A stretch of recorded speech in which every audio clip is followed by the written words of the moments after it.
Hello there, and a very warm welcome to the France Buying Guys YouTube presentation. Well, with spring now upon us, this is a traditional time for people going over to France on a viewing trip. Maybe you're one of them.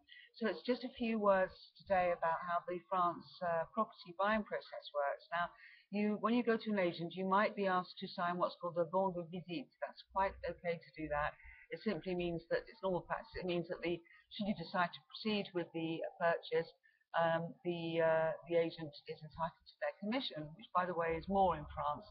It's something between 5 and coming as much as 10% of the purchase price. That is normal actually in most of Europe, but for that the agent should do a lot more. It's much more of a hand-holding service.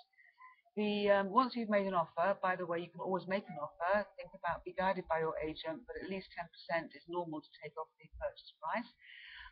But once that's done and it's been accepted, then the compromis de vente will be drawn up by the notaire.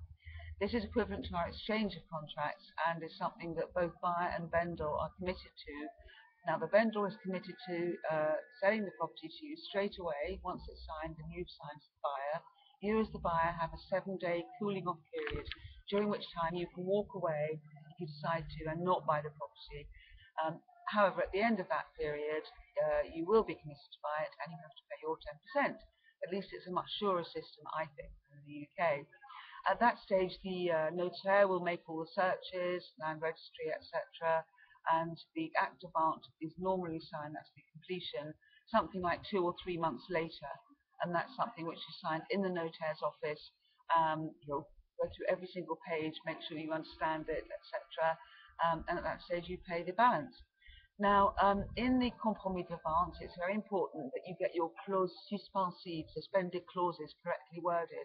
If, for example, you're buying with a mortgage, you'll want to put that the property transaction depends on your getting the mortgage, because if you don't get it and you have that clause in, then you won't have to buy it. So you'll be safe on that. It's important, we really do advise to get the services of a bilingual solicitor. It's really important to understand what you're signing. Obviously, it's a very big thing that you're doing. So do be guided by your bilingual solicitor. Make sure everything is in the compromis that you want to be. When it comes to funds, you will be wise to go to one of our team at Smart to make your currency exchange. You will always save money over any bank. Don't use a bank, especially with a big property transaction such as buying a house, and also for future transactions as well.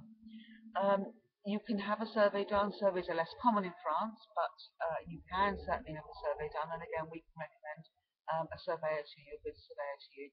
Now, once you sign and you've got your property, at that stage, you will want to really be sure that you're doing the right thing. So it's important again to call on your agent, make sure that they can tell you all about the area you're going to, what everything involves, and that they should really help you with that. It's quite a good process, I think. A lot of paperwork, but it works, and you will be guided hopefully by your agent on us. So do continue to ask questions, email me, call our office in London. We're always happy to help you. That's all for now. Bye bye.